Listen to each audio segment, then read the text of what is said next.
শুনতে থাকুন clerk Ashton স্মিথের কাহিনী দ্য সিড ফ্রম দি সেপলকার অবলম্বনে মারণ বীজ।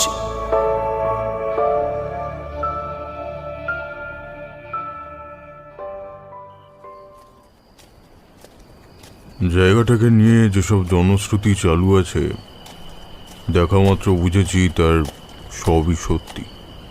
কথাটা বলে ভিক্টর এমন করে আগুনে থুতু ফেলল যেন কথাগুলোর রেশটাই ঝেড়ে ফেলতে চাইল আগুনে। তারপর মুখ তুলে তাকিয়ে রইল জঙ্গলের ভেতরের জমাট অন্ধকারের দিকে। থ্রোনের শরীরটা এখনো দুর্বল হয়ে আছে, তাও সে মুখ তুলে তাকালো। তার মন বলল দিন তিনেকের অনুপস্থিতিতে ভিক্টরের হাবভাবে কিছু পরিবর্তন এসেছে। এর আগে সমস্ত অভিযানে যত বড় বিপদের সামনেই উপস্থিত হোক না কেন ভিক্টরের উৎসাহে কখনো ভাঁটা পড়েনি, কিন্তু এবার যেন তার সমস্ত মুখে একটা চাপা ভয়ের ছাপ পড়েছে। কান দুটো আরো সরু হয়ে গেছে, চোখ দুটো স্বাভাবিকের তুলনায় ছোট। ব্যাপারটা খেয়াল করে থ্রোন একটু দুশ্চিন্তায় পড়ল। যদিও সমস্তটাই তার মনের ভুল হওয়া বিচিত্র নয়। তো জায়গাটা কীরকম ছিল একটু খুলে বলবে? বলার মতো তেমন কিছু নেই, শুধু কয়েকটা ভেঙে পড়া দেওয়াল আর হেলে পড়া স্তম্ভ, নাথিং এলস। আর গুপ্তধন, যেখানে নাকি প্রচুর সোনা দানা লুকোনো আছে, তার খোঁজ পাওনি? পেয়েছি, কিন্তু কি যেন ভাবতে ভাবতে মাথা নাড়ে ভিক্টর। সোনা দানা সেখানে কিছুই ছিল না। খানিকটা হতাশ হয়ে দীর্ঘশ্বাস ফেলল থ্রোন। আমার মনে হয় ওসব গুপ্তধনের চিন্তা ঝেড়ে ফেলে আমাদের ভালো অর্কিডের খোঁজ করা উচিত। এই জায়গাটায় গাছপালার মধ্যে একটা অদ্ভুত বৈচিত্র্য আছে, সেটা তো তুমি লক্ষ্য করেছো। আরে রাখো তোমার বৈচিত্র্য, আমার এই জায়গায় যা দেখার ছিল দেখা হয়ে গেছে। কালই আমি শরীর একটু সুস্থ হলে আবার অরিনোকো ফিরে যাও।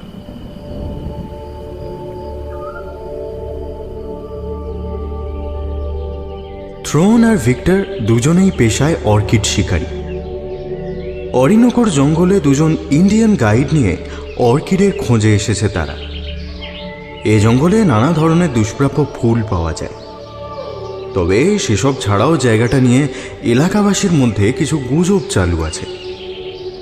এই জঙ্গলের কোথায় নাকি পুরনো এক শহরের ধ্বংসাবশেষ লুকিয়ে আছে। সেই শহরের ধ্বংসস্তূপের মধ্যে খুঁজলে আজও পাওয়া যাবে প্রচুর সোনা দানা মণি মাণিক্য। অর্কিডের খোঁজ করতে আসার পর এই সব গল্প শুনে দুজন ঠিক করে যে সেই শহরের খোঁজ তারা করবে। কিছুদিন সেই সব চেষ্টা চরিত্র করার পর অবশ্য কিছুই পাওয়া যায় না। তবে প্রথম দিনেই থ্রোন অসুস্থ হয়ে পড়ে, ফলে তাকে রেখে একজন গাইডকে নিয়ে একটা ছোট নৌকায় করে বেরিয়ে পড়ে ভিক্টর। জঙ্গলের গভীর প্রান্তে 3 দিন খোঁজাখুঁজি করে আবার ফিরে এসেছে সে।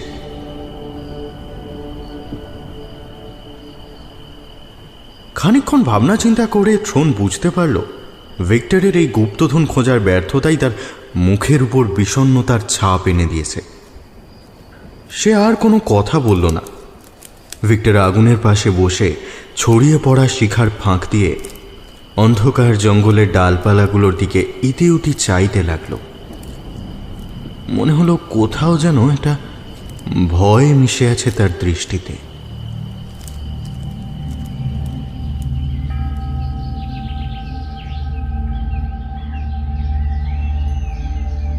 পরদিন সকালে থ্রোনের শরীর একটু সুস্থ লাগলো। কিছুক্ষণ ভিক্টরকে লক্ষ্য করে সে বুঝল মনের দিক থেকে সেও খানিকটা চাঙ্গা হয়েছে। ফিরে যাওয়ার যে প্রস্তাব কাল সে দিয়েছিল সেটা মনে হয় ভুলেই গেছে। যাত্রা করার তোড়জোড় শুরু করলো দুজনে। জঙ্গলের ভেতর থেকে কমলা রঙের মুকুল উড়ে এসে ওদের গায়ে মাথায় পড়তে লাগলো। সেগুলো মাখতে মাখতেই নৌকার উপর জিনিসপত্র গুছিয়ে নিয়ে স্রোতের উপর ভেসে পড়ল দুজন। বাকি জিনিসপত্র নিয়ে দুজন গাইড উঠল অন্য নৌকায়। একঘেয়ে তালে চলতে লাগলো নৌকা দুটো।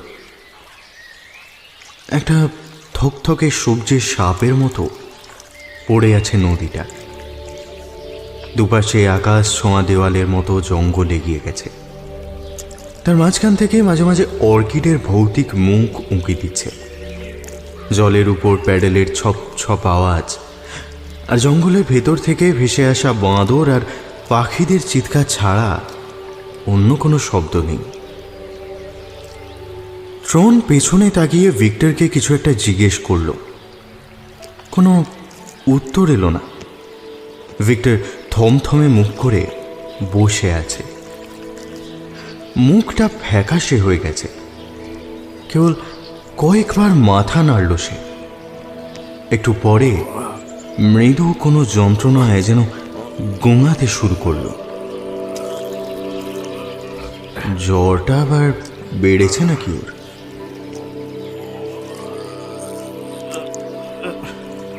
ঘণ্টাখানেক এইভাবে চলল।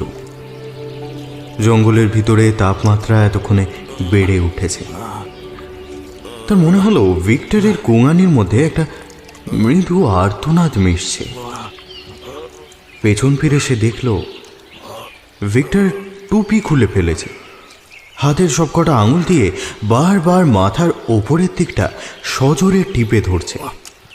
শরীরটা এতই কেঁপে উঠছে যে তার দুলুনিতে গোটা নৌকাটাই দুলে উঠছে বারবার। তাহলে কি মাথায় যন্ত্রণা হচ্ছে ওর? কিছু কামড়ালো নাকি? দ্রুত একটা সিদ্ধান্ত নিল থ্রোন। একটু দূরেই জঙ্গলের একটা অংশে বেশ কিছুটা ফাঁকা জায়গা আছে। সেই পাড়ের উদ্দেশ্যে নৌকা চালিয়ে দিল সে। হঠাৎ ভিক্টরের এত শরীর খারাপ হলো কেন? ভেনেজুয়েলার এই ট্রপিক্যাল জঙ্গলে যা যা রোগ হতে পারে তার সবকটা মিলিয়ে দেখার চেষ্টা করলো থ্রোন।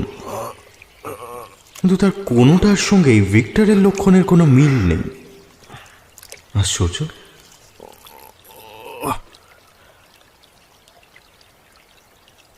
তীরে পৌঁছে ভিক্টরকে শুকনো ডাঙার উপর টেনে আনলো সে। গাইড দুজন অসুস্থ মানুষটাকে স্পর্শ করতে চাইল না। কড়া ডোজের একটা মরফিন ইঞ্জেকশন ভিক্টরের বুকে পুশ করলো থ্রোন। তাতে ছটফটানি খানিকটা কমলো। সেই সুযোগে ভিক্টরের মাথাটা খুঁটিয়ে দেখতে লাগলো সে, এবং দেখতে যেতেই সে অবাক হয়ে গেল। ভিক্টরের অবিন্যস্ত চুলের ভিতর তার খুলির উপর যেন একটা ছোট জায়গা ফুলে আছে। মনে হয় সেই জায়গায় চামড়ার নিচে যেন একটা ত্রিভুজ জেগে উঠেছে। শুধু তাই নয়, ত্রিভুজটার একটা নিজস্ব জীবন আছে। ঝুঁকে পড়ে সেটা ভালো করে দেখার চেষ্টা করলো থ্রোন। ঠিক এই সময়ে হঠাৎ করেই ভিক্টরের চোখ খুলে গেল। মনে হলো তার সমস্ত চেতনা যেন আবার ফিরে এসেছে। ধীরে ধীরে আতঙ্কিত গলায় কথা বলতে লাগলো সে। খুব চাপা গলায় কথা বলছে ভিক্টর। তাও থ্রোন মন দিয়ে সেগুলো শোনার চেষ্টা করল। গর্ত, একটা বিরাট কুয়োর মতো গর্ত, আর ওর নিচে ওই গাইডগুলো জানতো ওখানে ভয়ঙ্কর কিছু আছে, তাও আমাকে কিছুই বলেনি। বিরাট উঁচু দেওয়াল, জঙ্গলের থেকেও প্রাচীন দেওয়ালগুলো। অজানা গ্রহের প্রাণীরা হয়তো বানিয়েছিল ওগুলো। ওই বিরাট গর্তটা খুঁজে পেতে তেমন অসুবিধা হয়নি আমার। গর্তের পাশটা কিছুদিন আগেই ভেঙে পড়েছে। গর্তের ভেতর দিকে তাকালে জঙ্গলের আবছা আলোয় তার তলদেশ খানিকটা চোখে পড়ে। সেখানে ফ্যাকাশে গোছের কিছু একটা দেখতে পাই আমি, কিন্তু সেটা যে ঠিক কি তা বুঝতে পারি না। খানিকটা দড়ি আমি নিয়ে গেছিলাম একটা একটা গাছের সঙ্গে তার একটা দিক বেঁধে অন্য দিকটা নিচে ঝুলিয়ে একটা বাঁদরের মতো নিচে নেমে যাই আমি। নিচে নেমে প্রথমে প্রায় কিছুই দেখতে পাইনি, কেবল একটা ধূসর ধোঁয়াশায় ভরে ছিল জায়গাটা। আমি আমি আস্তে আস্তে নড়াচড়া করতে শুরু করি। হাতের টর্চটা জ্বালিয়ে চারদিকে তাকাতে বুঝতে পারি চারদিকে ছড়িয়ে আছে সাদা সাদা ক্ষয়ে যাওয়া হাড়গোড়, মানুষের হাড়। দেখলেই বোঝা যায় বহুকাল আগের কঙ্কাল। মনের মধ্যে সাহস জোগাড় করে আমি তার মধ্যেই হাতড়াতে থাকি, কিন্তু সোনা বা মণিমাণিক্য জাতীয় কিছু আমার হাত স্পর্শ করে না। এমনকি কঙ্কালগুলোর আঙুলে কোনো আংটিও নয়। শেষে শেষে দেওয়াল বেয়ে উপরে ওঠার কথা ভাবতেই একটা ঘটনা ঘটে। একটা বিশেষ কোণে তাকিয়ে মাকড়সার জালের মধ্যে কিছু একটা চোখে পড়ে আমার মাথা থেকে ঠিক ফুটখানেক উপরেই ঝুলছিল জিনিসটা।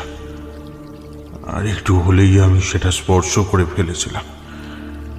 প্রথমবার দেখে সেটা মোটা সুতোর জালির আবরণ জাতীয় কিছু বলে মনে হয়েছিল। তারপর ভালো করে দেখতে বুঝলাম জালের এক একটা সুতো তৈরি হয়েছে মানুষের হাড় দিয়ে। একটা সম্পূর্ণ কঙ্কাল, ভীষণ লম্বা একটা মানুষের কঙ্কাল, এবং তার খুলির মধ্যে দিয়ে লম্বাটে জাতীয় কিছু একটা বেরিয়ে আসছে।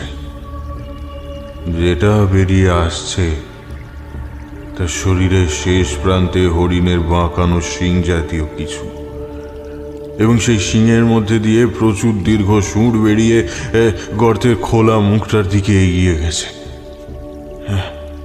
যেন কঙ্কালটাকেই ওপর দিকে নিয়ে যাওয়ার চেষ্টা করছে জীবটা। টর্চের আলোয় আমি ভালো করে দেখলাম, মনে হলো জীবটা উদ্ভিদ জাতীয় কিছু, এবং ধীরে ধীরে বেড়ে উঠছে শাখা প্রশাখায়। নিচের দিকে চেয়ে দেখলাম কঙ্কালের গোড়ালি থেকে যে শাখাটা বেরিয়েছে সেটা গিয়ে ঢুকেছে অন্য একটা খুলির ভিতর। নিজেকে দুর্বল লাগতে শুরু করলো ভীষণ। তাও আবার দড়ি বেয়ে উপরে ওঠা শুরু করলাম, কিন্তু উদ্ভিদটা ততক্ষণে আমাকে আকর্ষণ করতে শুরু করেছে। মনে হলো আর একবার ভালো করে দেখি প্রাণী জগতের এই বিচিত্র কীর্তিকে।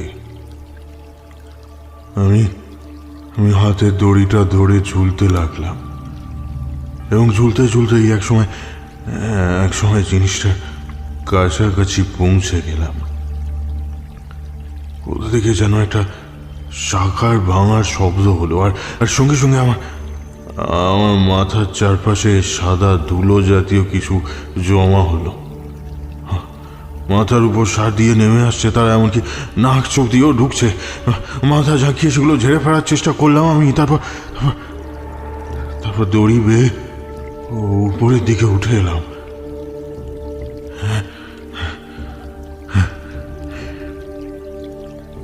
এতগুলো কথা বলে যেন হারিয়ে গিয়েছিল ভিক্টর। জোরে জোরে নিঃশ্বাস নিতে লাগলো সে। পর মুহূর্তেই আবার দুহাতে মাথা চেপে ধরল। আমার মাথাটা, কিছু একটা আছে আমার মাথার ভিতরে, বেড়ে উঠছে। ওই গর্ত থেকে বেরিয়ে আসার পর থেকে আমি একবারের জন্য সুস্থ বোধ করি। ওই প্রাচীন শয়তান গাছটা আমার মাথার ভেতরে ঘাঁটিয়ে এসেছে। আমার মাথা ফাটিয়ে বেরিয়ে আসবে। ভিক্টরের শরীরটা কেঁপে উঠল আতঙ্কে। থ্রোন বুঝল তাকে শান্ত করার কোনো চেষ্টাই আর কাজে দেবে না। আগের থেকে 3 গুণ কড়া ডোজের একটা ইঞ্জেকশন তার উপর প্রয়োগ করলো সে। তাতে কাজ দিল। কিছুক্ষণের মধ্যেই তার চোখ ঘষা কাঁচের মতো হয়ে এলো। ধীরে ধীরে চোখ খোলা রেখেই ঘুমিয়ে পড়ল সে। থ্রোন তার চোখের দিকে তাকাতে অবাক হয়ে গেল, যেন একটু একটু করে সেই কাঁচের মতো চোখ থেকে কিছু বেরিয়ে আসতে চাইছে, এবং সেই জন্যই চোখের পাতা দুটো বন্ধ হতে পারছে না, যেন অক্ষিগোলক দুটোকে পেছন থেকে কেউ ঠেলছে। একটা আতঙ্কের স্রোত থ্রোনকে জানিয়ে দিল সে একটা দুঃস্বপ্নের মধ্যে দিয়ে চলেছে। ভিক্টর যা বলছে তা বিশ্বাস করতে তার মন চাইছে না। নিজেকে বোঝাতে ইচ্ছা করছে এ সবই তার অসুস্থ মনের কল্পনা। আবার মাথার মধ্যে হাত চালিয়ে থ্রোন বুঝল ত্রিভুজটা এখন চামড়া ফেটে বেরিয়ে এসেছে। সেদিকে তাকালেই বোঝা যায় জিনিসটা একটা গাছের শাখার অগ্রভাগ, যেন একটা ফুলের কুঁড়ি ভিক্টরের মাথা ফুঁড়ে বেরিয়েছে। এক্ষুনি ফুলটা বিকশিত হতে চলেছে। একটা অস্বস্তিকর হাওয়া ঘিরে ধরল থ্রোনকে। অন্যদিকে মুখ ফিরিয়ে নিল সে। আবার ফিরে আসছে জ্বরটা, হাতে পায়ে নিয়ন্ত্রণ নেই। থ্রোন বুঝতে পারল এই মুহূর্তে তাকে যে করেই হোক ভয় সরিয়ে রাখতে হবে। কাছাকাছি কোনো ট্রেডিং স্টেশনে পৌঁছানো দরকার। কথাটা ভাবতেই তার মনের মধ্যে খানিকটা সাহস ফিরে এলো। গাইড দুজনের দিকে তাকাতেই সে অবাক হয়ে দেখল তারা দুজনেই উধাও হয়েছে। এই গোটা জঙ্গলের মধ্যে সে এবং অসুস্থ ভিক্টর ছাড়া আর কেউ নেই। গার্ডরা যাওয়ার সময় তাদের বেশিরভাগ যন্ত্রপাতি সঙ্গে করে নিয়ে গেছে। ভিক্টরের শরীরের দিকে তাকালো থ্রোন, তারপর কোমর থেকে একটা ছুরি নিয়ে এগিয়ে গিয়ে মাথার ভেতর থেকে বেরিয়ে আসা সেই মুকুলটুকুকে গোড়া থেকে কেটে ফেলল। সঙ্গে সঙ্গে কাটা জায়গা থেকে একটা গাঢ় তরল বেরিয়ে এলো। কাটা জায়গাটা চোখের সামনে আনতে থমকে গেল থ্রোন। ডগার সদ্য কাটা জায়গাটায় মানব দেহের নার্ভের মতো ফিলামেন্ট চোখে পড়ল। জিনিসটা ছুঁড়ে নদীর ধারে বালির উপরে ফেলে দিল সে। তারপর ভিক্টরের শরীরটা তুলে নিয়ে নৌকোর দিকে এগিয়ে গেল। খানিকটা বয়ে এবং খানিকটা মাটির ওপর দিয়ে টেনে শেষ পর্যন্ত দেহটাকে নৌকার কাছে নিয়ে গেল সে। শরীরের সমস্ত শক্তি খরচ করে ভিক্টরের দেহটা নৌকার এক কোণে আধশোয়া করে রেখে দিল সে। কিছুক্ষণ পর নৌকাটা জলের ওপর দিয়ে ভেসে পড়ল। অসহ্য ক্লান্তিতে ঘুমিয়ে পড়ল থ্রোন।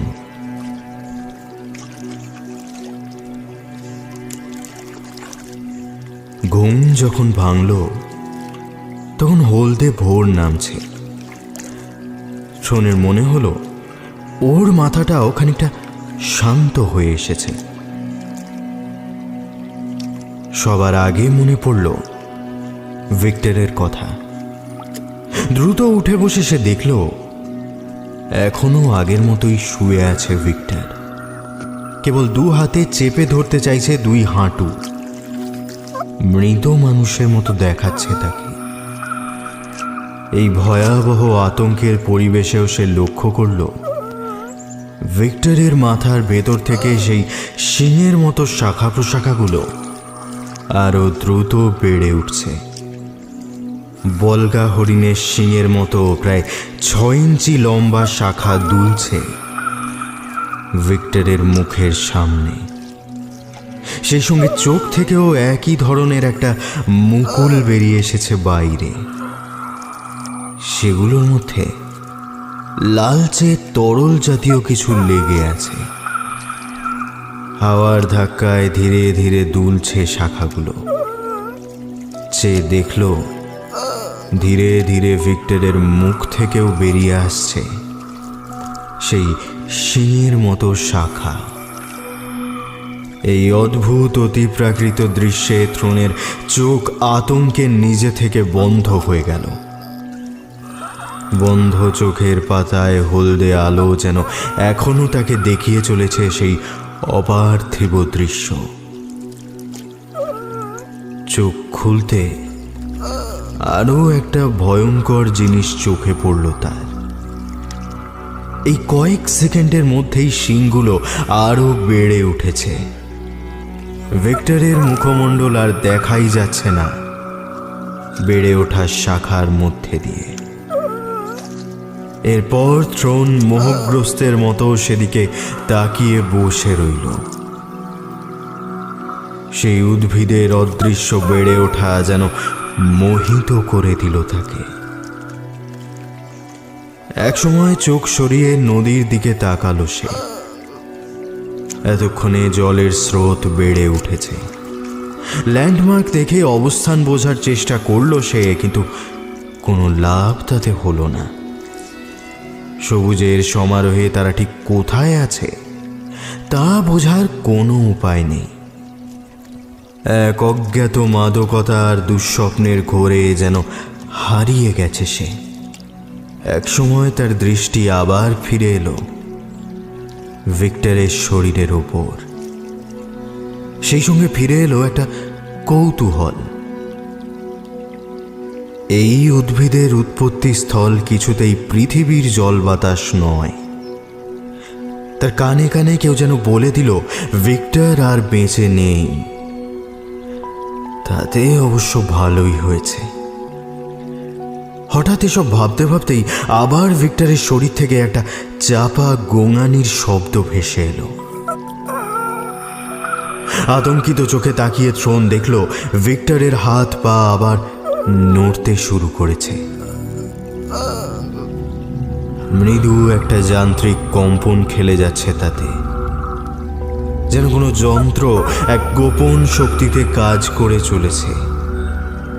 সেই তালে তালে থ্রোনের মনে হলো তার নিজের পা দুটো তাল মেলাতে শুরু করেছে। অসহায়ের মতো চারপাশে তাকালো সে। আতঙ্কে চিরতরে অবশ হয়ে যাওয়ার ঠিক আগের মুহূর্তে সে পকেট থেকে বের করে আনলো রিভলভারটা। ভিক্টরের কম্পমান দেহের দিকে ঘুরে মোট 6টা গুলি চালালো সে। জঙ্গলের গাছপালার মধ্যে গুলির আওয়াজের প্রতিধ্বনি মিলিয়ে আসার পর অবাক হয়ে থ্রোন দেখল এখনো ভিক্টরের হাত পা আগের মতোই নড়ে চলেছে। গোঙানির আওয়াজটা আরো গুরুগম্ভীর স্বরে বের হয়ে আসছে। ধীরে ধীরে সে জ্ঞান হারিয়ে ফেলছে।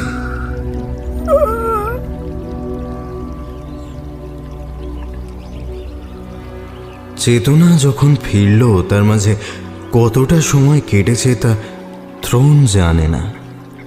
হয়তো কয়েক ঘন্টা কিংবা কয়েক সপ্তাহ। তবে এইটুকু বুঝল যে নৌকাটা আর চলছে না। কোনো রকমে দেহটা নৌকোর উপরে তুলে এসে বুঝতে পারল নৌকাটা এসে থেমেছে একটা জলকাদা ভরা তীরবর্তী এলাকায়। পতঙ্গের শব্দ আসছে কানে। হয় সকাল, না হয় দুপুর এখন। আকাশের ঠিক মাঝখানে সূর্য জ্বলজ্বল করছে। বড় বড় গাছ ঝুঁকে রয়েছে ওদের মাথার উপরে। কোনো প্রাচীন সরীসৃপের মতো অসীম আগ্রহে ওদের দিকে চেয়ে রয়েছে তারা। বিচিত্র ডানার প্রজাপতি উড়ে চলেছে জায়গাটায়। সোজা হয়ে বসল থ্রোন। আবার ফিরে তাকালো তার সঙ্গীর দিকে। এতক্ষণে সেই উদ্ভিদ আরও বেড়ে উঠেছে। মুখ, চোখ আর নাক দিয়ে বেরিয়ে আসা শিঙের মতো শাখা প্রশাখা প্রায় গোটা মুখ ঢেকে ফেলেছে। শিঙের সব থেকে উঁচু শাখায় একটা ফুল ফুটেছে,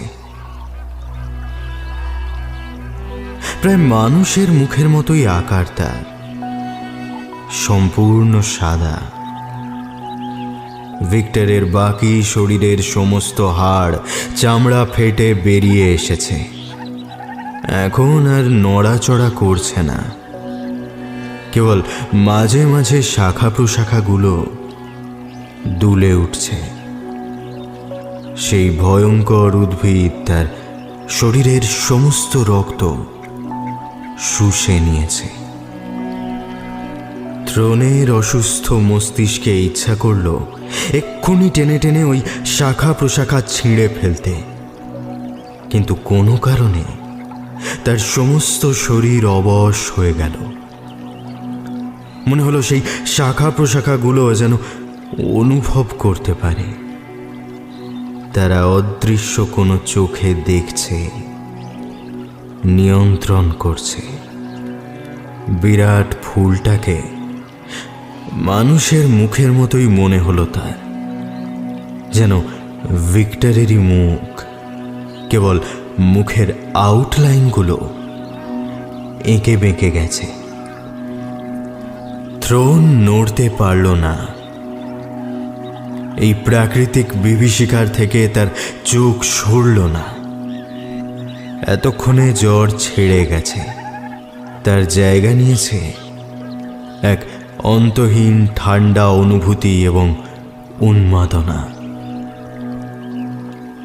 ক্রমশ আরো বেড়ে উঠতে লাগলো উদ্ভিদ, মানুষের মুখের আদল আরো স্পষ্ট হয়ে উঠতে লাগলো। মনে হলো খুব চাপা স্বরে একটা সুর বেরিয়ে আসছে। সত্যি কি বেরিয়ে আসছে, নাকি কোনোভাবে হ্যালুসিনেট করছে সে? জানার উপায় নেই। ঘন্টার পর ঘন্টা কেটে গেল। সূর্য ধীরে ধীরে নেমে পড়ল দিগন্তের দিকে। থ্রোনের মাথা ভারী হয়ে এলো। আস্তে আস্তে নিজের সম্পূর্ণ আকৃতি ধারণ করছে উদ্ভিদ। কিছুক্ষণ পরেই থ্রোনের চোখ পড়ল ভিক্টরের কুঁচকে যাওয়া হাতে। সেগুলো এখনো হাঁটু দুটোকে চেপে ধরে আছে। আঙুলের শেষ প্রান্ত ফাটিয়ে কয়েকটা শাখা বেরিয়েছে। গলা, গাল আর শরীরের অন্য প্রান্ত থেকেও আস্তে আস্তে বেরিয়ে আসছে শাখা প্রশাখা। সেই সঙ্গে সেই অপার্থিব সুর আরো গাঢ় হচ্ছে, আরো বেশি মিষ্টি শোনাচ্ছে সেটা, যেন কাউকে ডাকছে।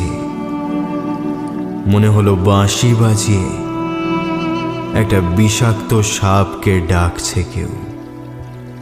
থ্রোনের মনের ভিতর এক আকর্ষণ জেগে উঠছিল। ধীরে ধীরে আচ্ছন্ন হয়ে পড়ছে সে। তার মনের নির্দেশ মানতে বাধ্য হচ্ছে শরীর। ভিক্টরের হাত দুটো এখন তাকে ডাকছে। হঠাৎ করেই ভিক্টরের নিথর শরীরটা দু হাত আর দু পায়ে বসে পড়ল মাটির উপরে। কয়েক সেকেন্ড স্থির হয়ে থাকল। তারপর মাটির উপর হামাগুড়ি দিয়ে এগিয়ে আসতে লাগলো তার দিকে। থ্রোনের একেবারে কাছে এসে থেমে গেল সে।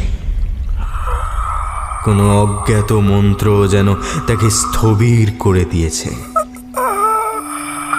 ক্রমশ ভিক্টরের হাত দুটো তার মুখের দিকে উঠে এলো। নাক, চোখ, মুখের উপর হাত বুলাতে লাগলো। প্রান্ত দিয়ে স্পর্শ করতে লাগলো। চোখের পাতা ফেলতে পারল না থ্রোন। সোজা হয়ে দাঁড়িয়ে থাকতে থাকতে দেখল আঙুলের মাথাগুলো তার চোখের মনির ভিতরে ঢুকে যাচ্ছে, আরো আরো গভীরে ছড়িয়ে পড়তে লাগলো। কয়েক মুহূর্তের জন্য মনে হলো মৃত ও জীবিতের সংমিশ্রণে অদ্ভুত একক প্রাণীতে পরিণত হয়েছে দুটো দেহ।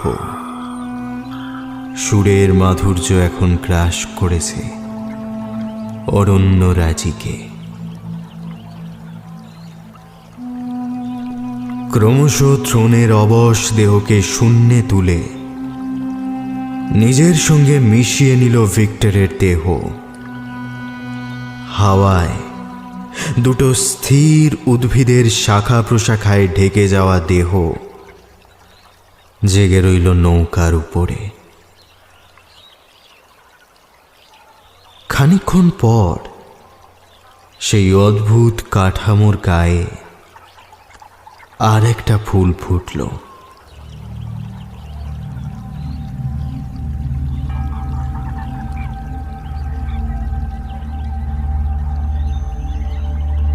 জীবের প্রধান ধর্মই বংশ বিস্তার করা, ধীরে ধীরে অভিযোজনের কাড়াই পথ বেয়ে এগিয়ে যাওয়া।